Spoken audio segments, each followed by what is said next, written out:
Welcome to this week's session of Fridays on the Farm. Today we're going to wrap up our unit on hay and talk a little bit about hay storage. Just like we've talked about with other aspects of production, it's important that we have a plan when it comes into hay season. And part of that plan has to be, how are you going to store all this hay that you bale? Some questions to think about on the front end are things like, how many bales are you going to have all together? Are these going to be square bales or round bales? Is this hay for yourself, or is this hay that you're selling? If this is hay that you're selling, do you have to have a place to store it until you deliver it, or are they going to come out and get it straight out of the field? The other question is, what type of hay is it?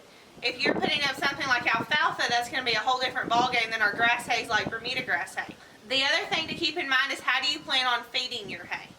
When we talk about taking hay samples and doing your hay test, we want to do that for each cutting on each different field.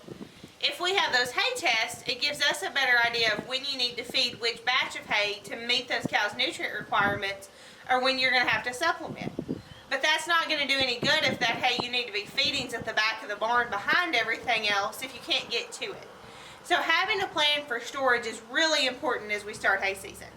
One of the biggest battles that hay producers fight is battling the weather and trying to decide when they have time to bale, that they have time to cut, let it dry as much as it can and still get it baled, and maybe even put it up to storage before it gets wet.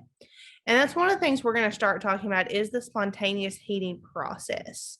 When we talk about not baling hay that's not adequately dry, it's really important that in the time between it's cut and it's baled, that moisture level drops to below 18% for round bales or 20% for square bales. Most of our producers know why that's important, that there's lots of negative consequences that can come from baling hay that's too wet. Most of the time, it's because the weather didn't cooperate, whether that was humidity levels, whether that was one of those spot rainstorms that pops up, or they don't have a place to move it and store it out of the rain. Some of those negative consequences can be things like it's moldy, spontaneous heating, or we lose some of that nutritive quality there if it gets rained on or if it gets baled when it's too wet. The first one of those factors we're going to talk about is spontaneous heating. Spontaneous heating is a result of the respiration process that those plant cells are trying to complete, which causes the release of carbon dioxide, water, and of course heat, which is why it gets that term spontaneous heating. And it can cause that internal temperature of the bale to rise, which can not only lower the energy content and digestibility, but in your worst cases, it can even cause spontaneous combustion of that hay bale. There's different factors that can increase the chances of that heating. Some of those factors that can play a part there is the density of your bale, what type of bale it is, whether it's a grass legume, something like alfalfa or Bermuda grass. Other environmental factors like things like the humidity outside. We're in South Central Arkansas here, and humidity is one of the biggest factors we fight. Even if we get a clear chance of rain, sometimes our humidity levels can be too high as well. You've also got to consider your storage site, which we'll talk quite a bit more here in a little bit, and any kind of preservatives that you use. Sometimes our folks that are in things like alfalfa production or putting up cool season grasses will use some preservatives to help them dry out faster as well. So when we look at the actual effects of moisture within that hay bale, it's common practice to know that beginning immediately after baling, that internal bale temperature is going to rise, both due to the respiration of the plant and the microbes that are associated with that plant out in the field. Normally, this heating process is going to last less than 5 days. Once it passes that initial heating period, the internal bale temperature is going to decrease briefly, and then that prolonged period of heating can last for the next several weeks. This is the result of that respiration that's happening by the storage microorganisms.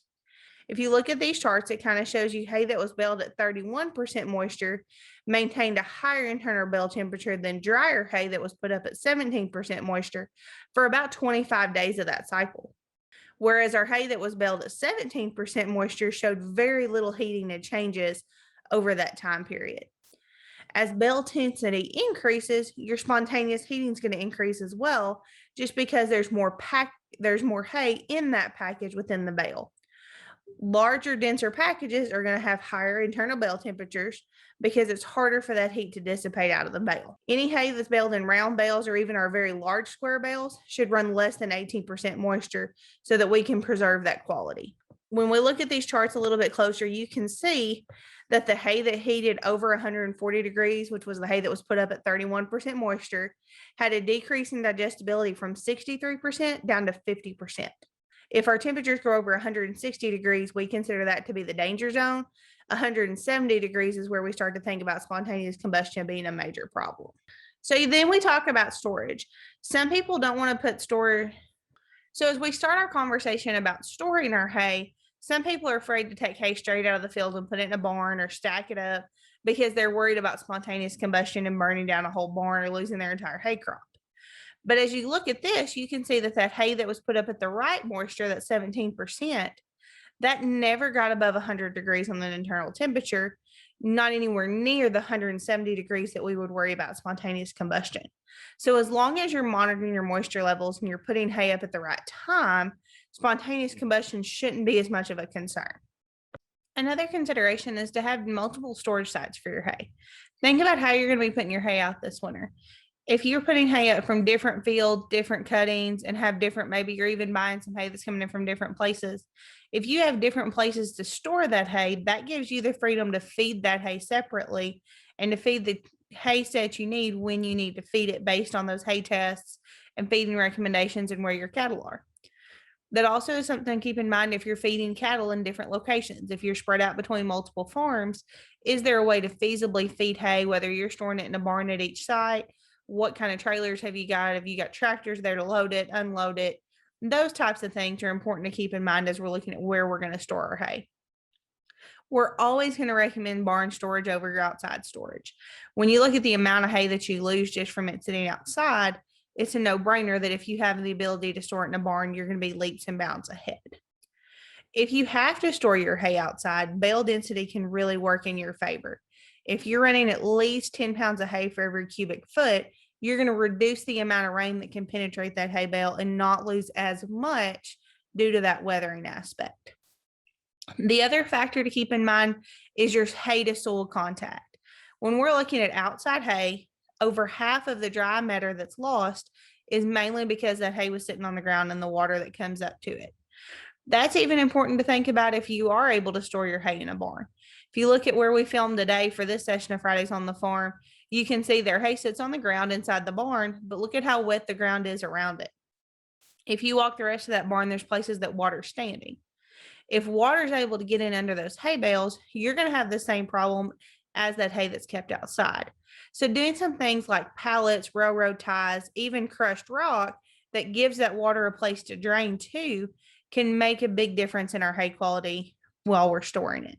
If you're storing outside hay, we want to make sure that it's on a sloped surface, obviously on the uphill side, but we want to run it parallel to the slope of the hill. That way the hay can run down the hill away from the bales, rather than if we line that hay up perpendicular, it's going to basically sit and hold it like a barrier. We want the flat sides of the hay bales to touch each other. This is going to reduce that amount of hay that's out to the outside world for the rain to get in. But we want to set our rows about 3 feet apart. That way that water's got somewhere to run off to, and it doesn't just create pools between our bales to sit there and hold that water and cause more damage as well. When we look at different types of net wrapper string, that can make a major factor as well in how well that handles outside storage. So if you look at this study that was done, you can see that the plastic mesh that was on the ground lost about 10% of its dry matter compared to the sisal twine that was on the ground that lost 18% of its dry matter. Whereas the hay that was in the barn only lost 5.7%, and that was even wrapped in twine as well. So if you look at how much you're going to lose, it's important to make sure that we're taking the time to store our hay so that we get the product that we're baling. We looked the first week in the series of what it costs to bale the hay. When you look at paying $40 a bale, do you really want to lose 34% of that bale just because it had to be stored outside on the ground? Not only are we losing the amount of hay, but also think about the nutritive values that we're going to lose by having that hay outside.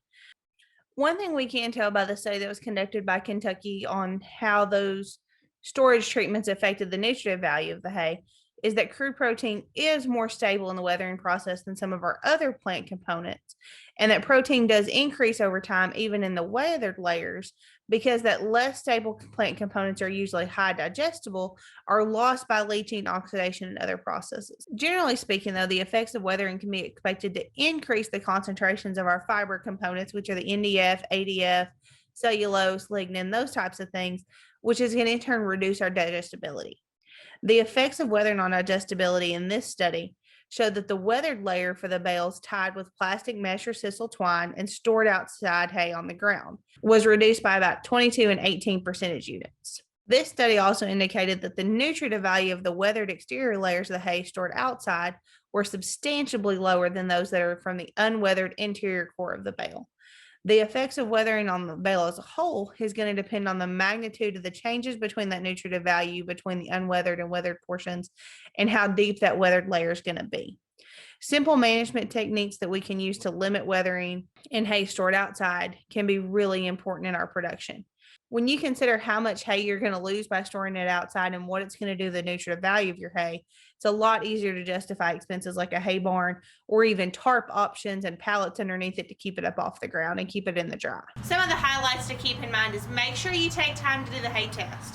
Whether you're purchasing hay, whether you're growing your own hay, take time to figure out what the quality is.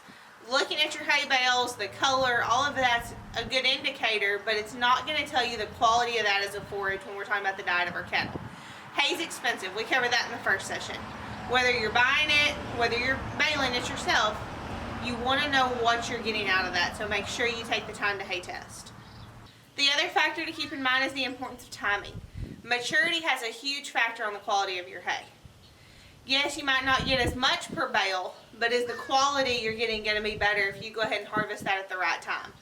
But then again, with harvest comes the moisture content like we talked about today, and we want to make sure that that hay gets dry where it's only about 18 to 20% moisture before you put it up, so that we don't lose that quality once we have it baled as well.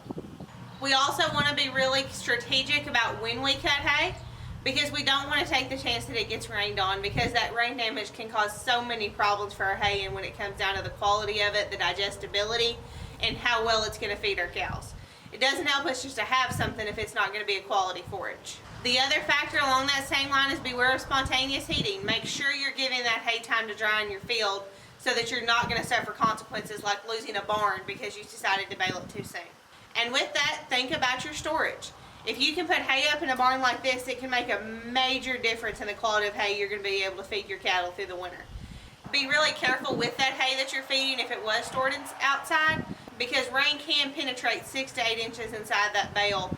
And when you're talking about those weathered layers that the cows are going to waste anyway, that doesn't factor in towards the pounds of dry matter we're feeding our cattle, like your hay test might have suggested when it came back. So take the time to plan on the front end. Consider some type of storage facility that keeps your hay dry throughout the winter, and it'll pay off in the long run. If you have more questions about hay production, be sure to check out our MP Management of Hay Production, that's MP434, and check out our website for more resources. There's even a spot on our website where you can look at barn plans to build your own hay barn or storage shed. And as always, if you've got more questions, don't ever hesitate to give us a call. Thank you for joining us for this week's session of Fridays on the Farm. Next week, we're going to talk about leasing and some of those options for pastures and hay producers. We'll see you next Friday.